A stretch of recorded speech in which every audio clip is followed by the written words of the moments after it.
Voltamos com a notícia de frente. Agora são 6 horas e 48 minutos. Vamos voltar com o repórter Bruno Pinheiro, porque o Bruno Pinheiro vai trazer informações sobre o envio da Força Nacional para o combate dos incêndios no Pantanal. Bruno Pinheiro, eles chegam hoje, é isso, os homens da Força Nacional?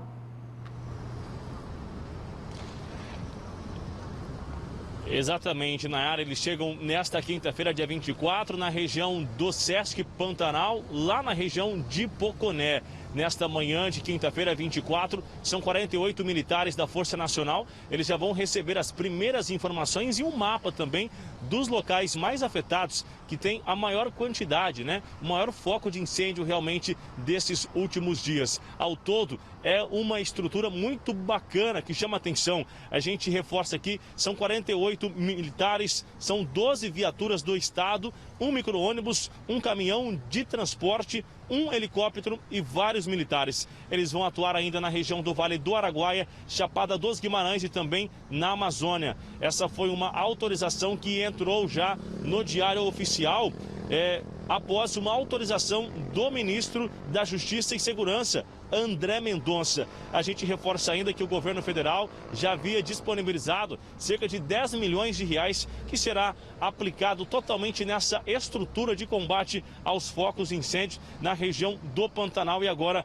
nesta Operação Pantanal 2. A gente reforça então que essa equipe chega na manhã desta quinta-feira, amanhã, sexta-feira, já estão em campo e nós aguardamos sinceramente que o resultado seja bastante positivo, que esse incêndio seja realmente retardado. Além desse combate direto, o Corpo de Bombeiros também divulgou um reforço de 40 militares que vai auxiliar as equipes da operação em andamento. Essas imagens que a gente vê aí, as equipes, todos os esforços redobrados realmente na tentativa de ajudar a combater. Esse valor que eu acabei de citar, de 10 milhões de reais, ele vai auxiliar no combate aos incêndios, resgates de animais silvestres e a compra de retardantes, insumo que auxilia no controle de avanço dessas chamas. Então, são essas as informações. A gente vai também acompanhar a chegada, todo esse combate dessa equipe da Força Nacional que chega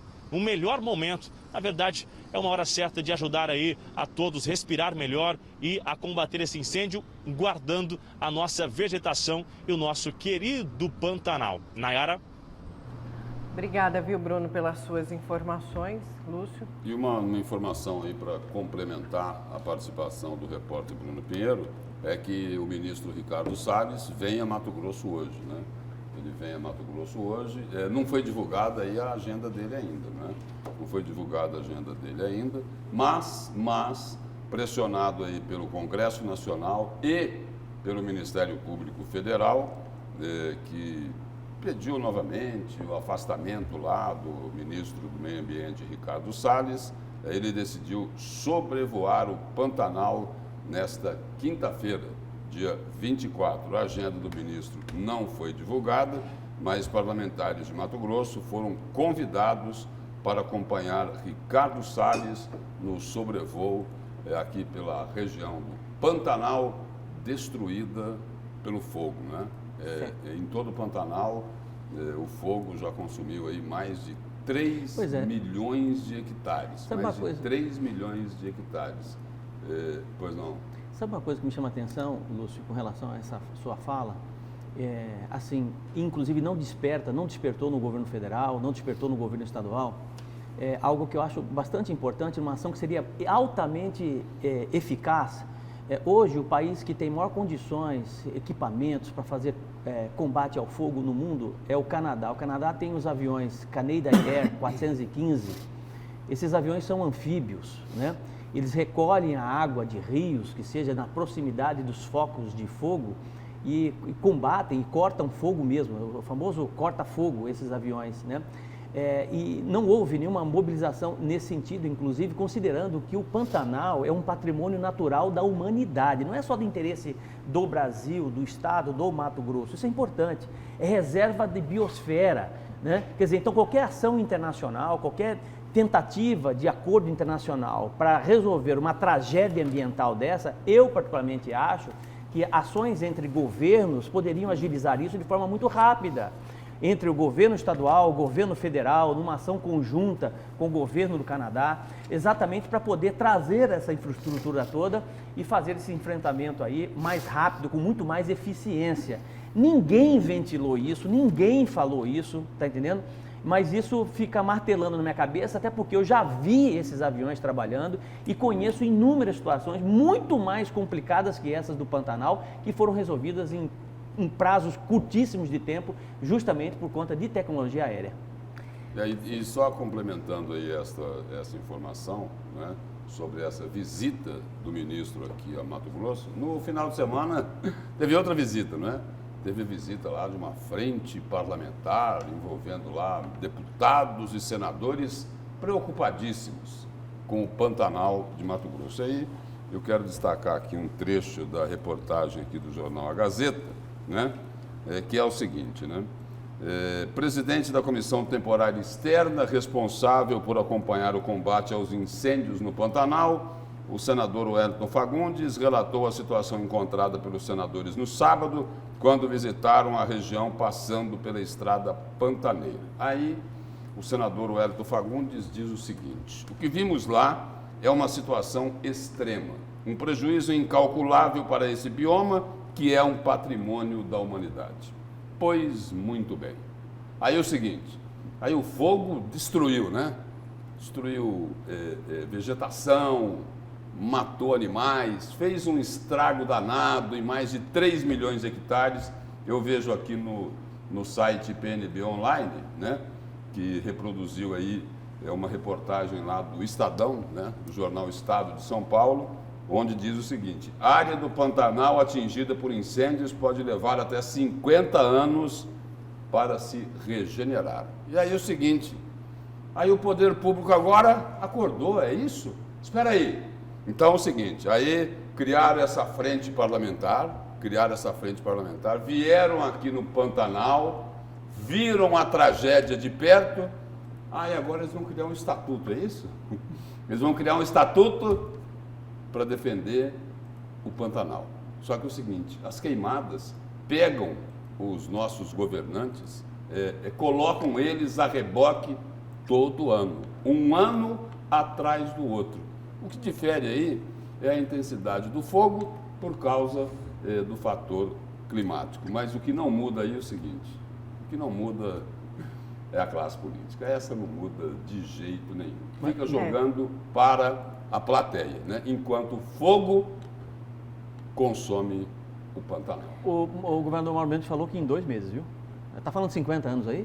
O governador disse que em 2 meses o Pantanal já está completamente... Pois é, o pessoal está falando da questão dos aviões aqui, o Marcelo Sandrin está participando com a gente, Lúcio, falando que se quisessem ajudar, mandavam os grandes aviões tanques e rapidamente melhorava a situação. E o Edson Guerra mandou um vídeo desses aviões grandes aí em outras regiões. Isso que eu estou falando. Vamos colocar aqui, por favor. Exatamente isso que eu estou falando. Aqui, esses aviões, olha lá, ó. Esses aviões, o Canadá tem uma frota gigante. Esses aviões são anfíbios, né? E eles conseguem jogar tanto água como retardante. O corta-fogo, eles são chamados de corta-fogo mesmo, especializados nisso. Gente, considerando que o nosso estado é monitorado via satélite, uma vez que lá em julho ou em junho já tinham detectado exatamente os primeiros focos de incêndio, seria tão simples você ter os aviões corta-fogo exatamente nessa região, já fazendo, né, já separando, jogando o retardante, justamente para que não houvesse essa tragédia. Mas não tem, ninguém acordou. Foram acordar depois que está tudo queimado, tudo sapecado, toneladas de cinzas agora que podem escoar para os rios, o que é muito pior e aumentar a mortandade de peixes, né? É isso que a sociedade precisa entender. E não vai resolver, a natureza não vai reagir em 2, 3 meses. Vai demorar anos para que realmente nós tenhamos um Pantanal vivo como nós tínhamos, novamente. Deixa eu só mandar um abraço, um beijo, que eu amo essa pessoa de paixão, a Neila. Está aqui assistindo a gente, está falando, o Pantanal pede socorro, chega de politicagem. Neila, um abraço para você. Eu também quero mandar abraço. Só para tirar uma dúvida, Neila é a Neilinha? É essa aí? É a nossa Neilinha. É a nossa Neilinha. Bom dia, amiga. Tudo bem? Saudade de você, Nelinha, também, tá? Lá no Cidade Alerta comigo. Olha, vamos com o Antônio Carlos Silva agora, que ele vai trazer os dados para a gente sobre a Covid-19 em Mato Grosso. Infelizmente, muitos casos confirmados da doença nas últimas 24 horas, não é isso, Antônio? Bom dia para você. Isso. Bom dia, Nayara, Lúcio, Haroldo, e você acompanha a notícia de frente. Isso mesmo, vamos aos números oficiais do governo de Mato Grosso, painel epidemiológico número 199, divulgado nesta quarta-feira. Pessoas infectadas pelo novo coronavírus desde o início da pandemia no mês de março, um total de 117.299 pessoas. Somente nesta quarta-feira foram confirmados no estado mais 1.299 novos casos da doença. Pacientes que pegaram Covid e se recuperaram, um total de 97.938. Pessoas em isolamento domiciliar, 15.263. Pacientes internados em hospitais atualmente, 864. São 596 pessoas em enfermarias, que dá uma taxa de ocupação de 32%, e 183 pessoas em UTIs, que dá uma taxa de ocupação de 60,71%. Total de matogrossenses que perderam a vida para a Covid desde o dia 3 de abril. Primeira morte registrada lá no município de Lucas do Rio Verde, 3.336 pessoas. Somente nesta quarta-feira foram confirmados mais 18 óbitos. Nayara, Lúcio, Haroldo, e a você que acompanha a notícia de frente, até daqui a pouco. Obrigada, viu, Antônio, pelas suas informações. Até daqui a pouquinho. Vamos primeiro para o destaque ou vamos com a matéria, então, depois do destaque do Lúcio Sorge. Então, vamos com a matéria aqui, porque ontem o prefeito Emanuel Pinheiro fez uma live para responder perguntas à imprensa. Tiveram diversas perguntas sobre saúde, transporte e, claro, sobre eleições também. E ele falou... Diga, Lúcio, pode falar. Não, pode concluir. E ele falou sobre o caso do paletó, do dinheiro no paletó, que foi a delação do ex-governador Silval Barbosa, tendo aí, inclusive, vídeos. E ele falou sobre essa situação. Você quer complementar? Não, só dar uma informação de Diga. que as perguntas, né, para o prefeito responder nessa live, agora, a partir de agora, eu não sei se foi só para essa aí, ou vai valer para todas as outras, me parece que vai continuar valendo. Os jornalistas têm que enviar as perguntas com 3 horas de antecedência. Para dar tempo de preparar a resposta, né? Senão Não sei, mas entendeu? tem que mandar porque é difícil, com Lúcio. 3 horas de antecedência. É difícil. Eu assisti essa live ontem, entendeu? E ele, para falar bem a verdade, desviou o tempo todo. Pois é, vamos ele então. não vai no foco. Vamos conferir a matéria da Nayana Bricá. A pessoa errada na hora errada. É assim que Emanuel Pinheiro define o vídeo em que ele aparece guardando dinheiro no paletó. Segundo o prefeito, o valor seria para o pagamento de uma dívida do irmão dele, Marco Polo Pinheiro, também conhecido como Popó. E vou provar no processo, certo? Que esse recurso, esse dinheiro, era um dinheiro que o delator Silvio, ex-chefe de gabinete do governador Silval Barbosa, certo? Devia ao meu irmão. Tanto é, se você pegar o relatório do meu irmão Popó, e numa briga violenta que eles estavam, fiz isso pelo meu irmão mesmo, já pedi desculpas à população cuiabana pelas imagens, mas eu era a pessoa errada na hora errada. Estavam armando para outro, não sei para quem, depois, para salvar a delação, um réu, confesso, teve que me empurrar dentro da delação e agora é a palavra dele contra mim. E aí ele respondeu, então, disse que é a primeira vez que agora ele pode falar sobre a situação do paletó. E a gente vai conferir porque ontem, antes dessa live, foi divulgada pelo jornal O Estadão, do Estadão de São Paulo, né? Um trecho em vídeo da delação do ex-deputado e ex-presidente da Assembleia Legislativa, o José Geraldo Riva, onde ele fala de um suposto recebimento de mensalinho por parte do prefeito Emanuel Pinheiro, que na época era deputado, entre os anos de 2011 e 2015. Confira. Falar agora do pagamento de propina ao deputado Emanuel Pinheiro. O ex-deputado e atual prefeito de Cuiabá, Emanuel Pinheiro,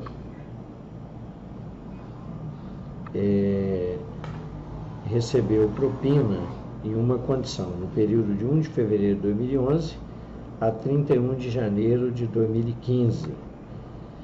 E foi pago ao ex-deputado Emanuel Pinheiro o valor de R$ 2.400.000. Para esse pagamento foi necessária a emissão de nota fiscal de R$ 3.200.000 e os valores foram repassados pelos ex-deputados Sérgio Ricardo, Mauro Sávio, Romualdo Júnior, por mim e pelo secretário Luiz Márcio Bastos Pumor. Também aqui o senhor Emanuel Pinheiro atesta o recebimento de material e de serviços que não foram efetivamente entregues ou prestados. Bom, eu quero trazer a nota rapidinho antes da gente comentar. O que diz o prefeito Emanuel Pinheiro, que disse aí ao Estadão. Em nota, o prefeito Emanuel Pinheiro lamentou ser vítima de insultos, de ofensas, de mentiras por parte do ex-deputado estadual José Riva. Pondera que o recente anúncio de sua candidatura à reeleição de Cuiabá o torna um alvo novamente de denúncias infundadas e levianas. Assevera ainda que o ônus da prova compete a quem acusa e que sua assessoria jurídica já foi acionada. É a resposta na íntegra do prefeito Emanuel Pinheiro. Dois aspectos aqui para destacar, o ex-deputado José Riva fala em R$ 2.400.000 de mensalinho, propina, o ex-governador Silval Barbosa falou em R$ 600.000 divididos lá, o mensalinho lá, esse do Silval, dividido em 12 parcelas mensais de R$ 50.000. Então, 600 com 2.400, levando-se em conta, as delações aí de José Riva e de Silval Barbosa, a acusação nessa parte aí contra Emanuel Pinheiro seria em torno de R$ 3 milhões. E aí na nota do prefeito aí, rebatendo as declarações do ex-presidente da Assembleia, José Riva, ele diz o seguinte: olha, cabe ao delator, cabe ao acusador o ônus da prova. Aí é o seguinte, aí eu relembro o trecho da fala de José Riva. Agora, esse que nós acabamos de assistir aqui, ele diz o seguinte, que eram fabricadas notas fiscais frias, e que para fazer o pagamento, o modus operandi era o seguinte: notas fiscais sobre produtos ou serviços, aí o deputado atestava um produto que não foi adquirido e um serviço que não foi prestado. E era o próprio deputado que assinava isso, não é isso? Talvez, pode ser que seja esse tipo de documento que o José Riva tem anexado lá a delação premiada dele, mas isso daí só quando for quebrado o sigilo, que por enquanto isso daí são trechos vazados da delação dele. E nós estamos aqui, eu, você, Nayara, o telespectador que está acompanhando esse caso do Paletó já há alguns anos, de espectador. Nós estamos olhando aqui que somos completamente impotentes e flutuamos em cima de algumas opiniões, completamente em dúvida, absolutamente em dúvida, dentro de um processo eleitoral, com a palavra justiça. Dr. Jefferson Schneider, o senhor que aceitou o processo, dele ser réu exatamente nessa coisa toda do Paletó. Ele é inocente ou ele não é inocente, ou vocês vão deixar chegar até a data da eleição em dúvida o eleitor? Porque aqui não está em jogo aqui a gestão dele, se foi boa, se foi ruim, não é isso. É um traço fundamental de caráter. Simples assim. Caráter, honestidade, entendeu? Humildade, é isso que está em jogo. Ele está se dizendo inocente, só que a justiça não fala nada. Como é que eu vou fazer? A gente ainda vai falar muito sobre esse assunto, sobre os assuntos, sobre eleições, mas a gente precisa ir para um breve intervalo, que na volta tem mais a notícia de frente para você.